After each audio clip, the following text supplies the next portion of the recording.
మే 25 యొక్క ప్రత్యేకత. ఈరోజు వరల్డ్ థైరాయిడ్ డే. థైరాయిడ్ వ్యాధులపై ప్రజల్లో అవగాహన కల్పించే లక్ష్యంతో ఏటా మే 25న ప్రపంచ థైరాయిడ్ అవగాహన దినోత్సవంగా నిర్వహిస్తారు. దీన్నే వరల్డ్ థైరాయిడ్ డే అంటారు. అంతర్జాతీయ కరెంట్ అఫైర్స్కి విషయానికి వస్తే, ఒప్పందానికి చేరువలో ఉన్నట్లు అమెరికా ఇరాన్ మధ్య శాంతి ఒప్పందం ఖరారైనట్లుగా తెలుస్తోంది.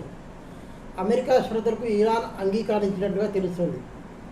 శుద్ధి చేసిన యురేనియం వదిలించుకోవడానికి సిద్ధం అంటూ ఇరాన్ ప్రకటించినట్లుగా డొనాల్డ్ ట్రంప్ వెల్లడించారు. హార్ముజ్ జలసంధిని పూర్తిగా తెరవడానికి గ్రీన్ సిగ్నల్ ఇచ్చినట్లుగా తెలుస్తోంది. ఒప్పందాన్ని తొందరపడవద్దని నా ప్రతినిధులకు తెలియజేశా అంటూ అమెరికా అధ్యక్షుడు డొనాల్డ్ ట్రంప్ వెల్లడించారని తెలుస్తోంది. ప్రాంతీయ విషయాలకు వస్తే, కరెంట్ అఫైర్స్ వస్తే, వైద్య విద్యావనంలో విరబూసిన పద్మాలు అంటూ అరుదైన రికార్డు సృష్టించినటువంటి గుంటూరు ప్రభుత్వ వైద్య కళాశాల పద్మశ్రీ పురస్కారాలు సాధించిన 8 మంది పూర్వ విద్యార్థులు. ఆ విద్యార్థులు ఎవరో చూద్దాం.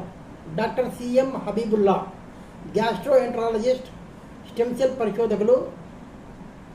రెండవ అతను doctor B Somaraju, cardiologist.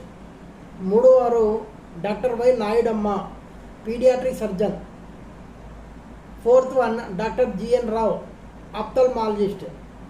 Doctor D Prasadarao, cardio thoracic surgeon. Next doctor L Narendranath, orthopaedic surgeon. Doctor M Gopinath, cardiac surgery. Next doctor A Gopalakrishna Gokhale, cardiac surgery. వీరందరికీ ఒకటే ప్రత్యేకత ఏమిటంటే, అరుదైన రికార్డు సృష్టించారు. వీళ్ళు చదువుకున్నది గుంటూరు ప్రభుత్వ వైద్య కళాశాల నుండి వచ్చిన పద్మశ్రీ పురస్కారాలు సాధించినటువంటి 8 మంది పూర్వ విద్యార్థులు. దేశ 4వ అత్యున్నత పురస్కారమైన పద్మశ్రీని ఒకే కళాశాలకు చెందిన 8 మంది పూర్వ విద్యార్థులు సొంతం చేసుకున్న అరుదైన చరిత్రను గుంటూరు ప్రభుత్వ వైద్య కళాశాల సాధించింది. కేమ్స్ చలనచిత్రోత్సవం ముగింపు దశకు చేరుకుందని తెలిపారు.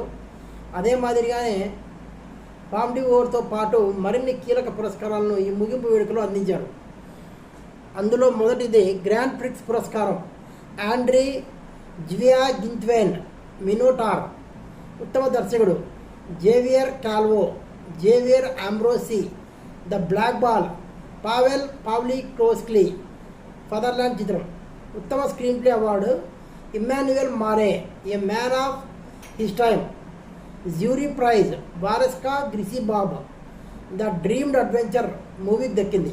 ఉత్తమ నటి Virginie Efira, Tao Okamoto, all of a sudden మూవీకి దక్కింది. ఉత్తమ నటుడు Emmanuel Macchia, Valentin Campagne share. ఉత్తమ లఘు చిత్రం palme d'or, for the opponents, Federico Luis. Camera d'or prize Ben Imana. దర్శకురాలు మేరీ క్లెమెంటైన్ దుసాబే జాంబోకు దక్కింది. ఇవి కేమ్ చలనచిత్రోత్సవంలో వచ్చినటువంటి అవార్డులు. క్రీడా వార్తల విషయానికి వస్తే, ప్రణతి నాయర్కు రజతం. భారత జిమ్నాస్ట్ ప్రణతి నాయర్ ఎఫ్ఐజి వరల్డ్ ఛాలెంజ్ కప్లో రజత పథకంతో మెరిసింది.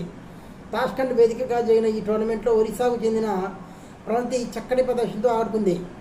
ఇప్పటి వరకు 3 సార్లు ఆసియా ఛాంపియన్షిప్లలో పథకాలు సాధించిన ప్రణతి తాజా పోటీలలో మహిళల వాల్ట్ విభాగంలో ద్వితీయ స్థానంలో నిలిచింది.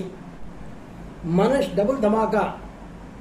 భారత table tennis player Manush Shah double ధమాకా సాధించాడు. నైజీరియాలో జరిగిన world table tennis WWT Lagos contender టోర్నీలో మిక్స్డ్ డబుల్స్ విభాగంలో, పురుషుల డబుల్స్ విభాగంలో టైటిల్ సొంతం చేసుకున్నాడు. ఆదివారం మాన్సీ లాథల్, కాజల్, సుమిత్ స్వర్ణాలతో మెరిశారు. మరో 2 రజతాలు, 3 కాంస్యాలు కూడా భారత్ సొంతమయ్యాయి.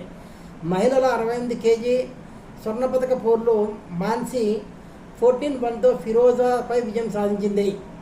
కాజల్ 76 కేజీలు 10-0తో ఐజార్కిన్ కిర్గిస్థాన్ను మట్టి కనిపించింది.